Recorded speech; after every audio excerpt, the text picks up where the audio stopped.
All right. So apparently we're just saying New World Order out loud, like it's casual, like it's normal, like it's not a phrase that used to get you labeled a tinfoil hat psycho or banned on every platform in existence. But here we are. We just had a few weeks ago, I did a video on it. Canada, Carney saying it. Zelensky was saying it. Now we have J.D. Vance that is saying it on camera without even flinching.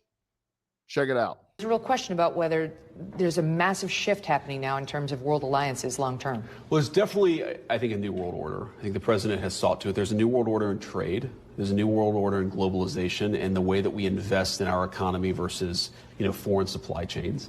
There's a new world order, and that the president is willing to shake up some old alliance structures. I mean, NATO, I think, is much different because of the president's leadership than it was 10 years ago. It was sort of coasting. It was effectively a protectorate of the United States of America. Obviously, you saw what happened in Venezuela. So, yeah. At this point, it's like, oh, you didn't get the memo? Yeah, we're calling it out now. That really should bother you. Coming from J.D. Vance, and it's no surprise that J.D. Vance is the one that's saying it, because here's the thing, guys. Phrases like that don't just magically enter the polite conversations, okay? They just don't. You don't resurrect language like that unless the plan is already far enough along that you're done pretending it doesn't exist anymore. That's rule number one. Now, obviously, biblical, and we're going to get into that too. But before the Reddit commandos and YouTube experts start typing with their Cheeto dust fingers, let me make something clear, okay? Again, I've been saying this for months now. This is not left versus right. This is not Trump good, Trump bad. This is not Republican versus Democrat. This is not any of that. And if you're still thinking in teams, you're already behind, because what we're watching is technocracy.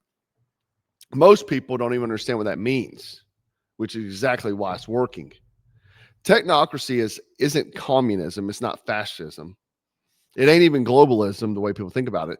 Technocracy is when the power stops coming from voters and starts coming from systems, from platforms, from data, algorithms, from people who don't run for office, that's not elected, but they manage the reality that we live in.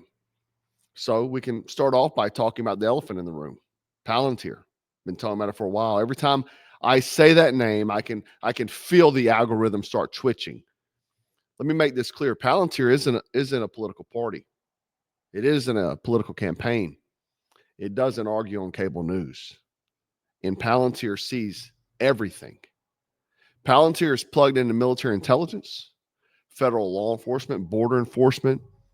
Now, famously, we find out it's in ICE, even looking at you at home. Financial systems, health data, foreign governments, active war zones. That is not a conspiracy. That's the freaking brochure that they hand out. And I've been saying this, people aren't listening, but immigration, this ICE movement, it's not about immigration. It's about surveilling you, just like the Patriot Act, 100%. 100%. They're plugging in to keep track of you. Now, this is what Palantir actually does. Stripped from the PR nonsense language. What it does is it takes chaos, millions of people, movements, transactions, communications, and turns it into something manageable, predictable. That's scary, predictable, because that's what they're trying to do, to get to where they can predict. They can predict even elections before they happen. So that way, we don't need elections anymore. Oh, you know what? Instead of elections and allowing the people to vote for this, why don't we ask the algorithm, the AI, to nominate? We don't even need a president anymore. We don't need anybody. We're going to just let the AI figure out our societal structure, right? We're talking about optimized control. You don't need a police state when you can anticipate the behavior. And one of Donald Trump's good friends that just was up at the White House eating dinner with him, he said it himself. The next step to preventing something like that from happening again? Is it as simple as people spending more money, or is there some other focus that has to be the focus of the world? Well, you have to do constant surveillance. They're not even lying about it anymore. They're just telling you, we got to surveil you at all times, man. We need to know what you're doing. That's technocracy. You don't crack skulls. You just need to nudge systems. You don't need to ban things. You just throttle them.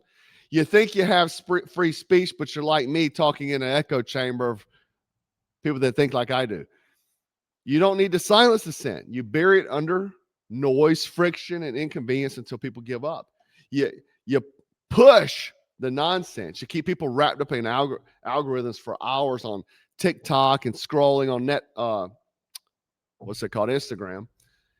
Scrolling, looking at funny things, cat playing with balls, right? Or maybe females in bikinis and thongs, or maybe some other political nonsense echo chamber. Now, what we got to do is start off with the guy who sits right in the center of this web. And I mean a big web, a nasty web, Peter Thiel. Peter Thiel ain't a politician. He ain't even a culture warrior. He's not a guy who even posts on social media. He builds power quietly like adults do. He funded Palantir as well as a lot of other things. He funds political candidates. He's an investor. And investors want something called ROI, return on investment. So when you find out that he was the one who funded J.D. Vance before even nobody knew who the hell J.D. Vance was, or, I mean, that's not even his real name, but he funded him. Why? Because he wanted a return on investment. And now that guy is the vice president. Looking at 2028, Trump just said Vance Rubio ticket. Casually, he's dropping New World Order like he's talking about the freaking weather. That ain't an accident. Now, if we zoom out again, what does Trump's actual presidency look like when you ignore the merch, the rallies, the slogans, and the memes? Global integration, international coordination, more tech-based governance, and surveillance normalization. We were told America first, but what it really looks like is system first is what we're actually getting. And globalization. Borders aren't borders anymore, they're data filters. Immigration is something people argue about online, but what it is to be used for the surveillance state. They're hopping into people's phones. Don't believe me, go Google it. Go Google it. Crime isn't even about right or wrong anymore. So it depends on what district you live in and who's the judge. Is he easy left? He just slaps you on the wrist, lets you go out. You just murder somebody in the afternoon, and you get to go do it again before dinner. This isn't about risk modeling, and war, guys, ain't about even victory. It's about stability and resource flow. That's how technocrats think. They use war to just manipulate the system. Hell, investment stocks. We just saw a few months ago, whenever I talked about Bill Gates being up there at the White House, Sam Altman was there, Peter Thiel was there. All those guys were there. All of the technocrats. And this is the part people don't want to hear. The technocracy doesn't care if Trump's in office, doesn't care if J.D. Vance is in office. It doesn't care if Biden had won. It doesn't care who you vote for. Presidents, I hate to say this, are seasonal employees. They're seasonal employees, man. They're gone, in and out, in and out. But you know what stays? The platforms. Palantir is highly involved in every law enforcement agency across the country, as well as the Pentagon, as well as Israel. I can keep going. Every federal law enforcement as well.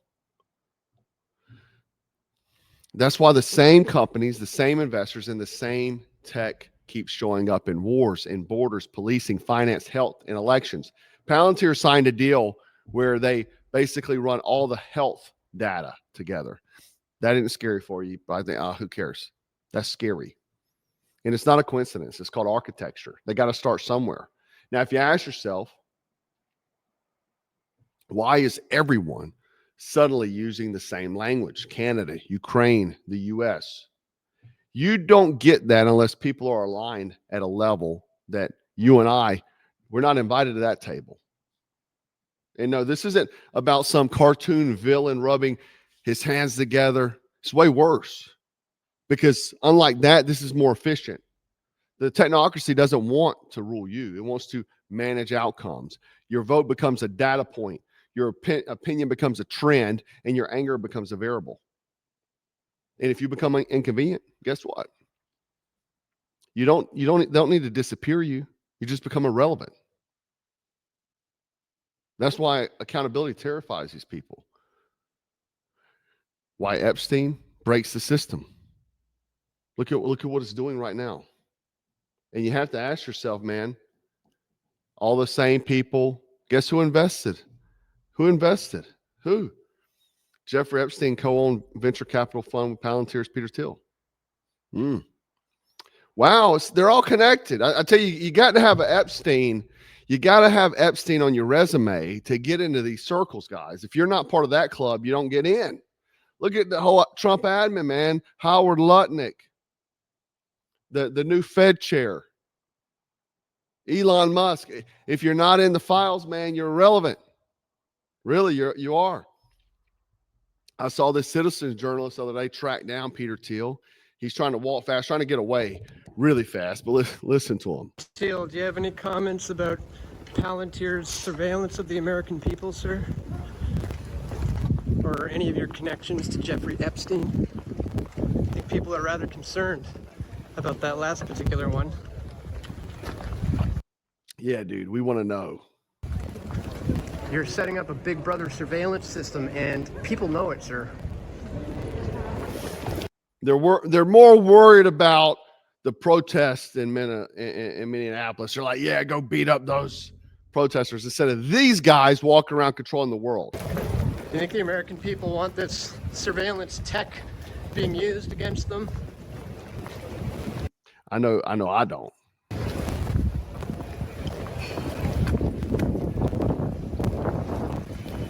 Any comments at all on the Epstein connections? You're meeting with them. Mum's the word. It's funny because I played a clip the other day in my video about the files released. I had a recording from there that Jeffrey was talking to Yuhad Barak about Peter Thiel. You need to meet this guy. We're meeting with him next week, he says. This was like the early before Epstein and him got together.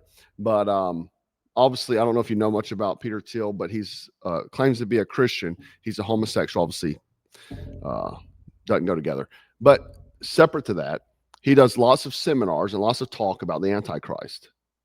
And so when he asked him directly, it seems like you're setting up the systems for the Antichrist. And he pretty much got quiet on the question. But we just had the system break. You got some people that are just loyalists, cultists, whatever you want to call them. They're like, I'm not worried about the files. The files was the biggest breakage in the modern history of the world. Now, we have another one coming up. I'm going to do a video about that tomorrow. But that's why transparency is dangerous, because the technocracy runs on the trust in the system, not morality. I just did a video a while back about the new MAGA. The new MAGA is full of technocrats.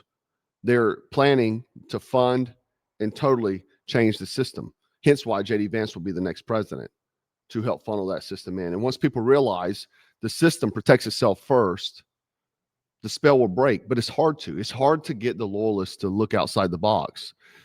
The thing is, when you keep hearing New World Order getting thrown around like it's a rebrand, don't argue about the phrase. Ask why it's finally fitting.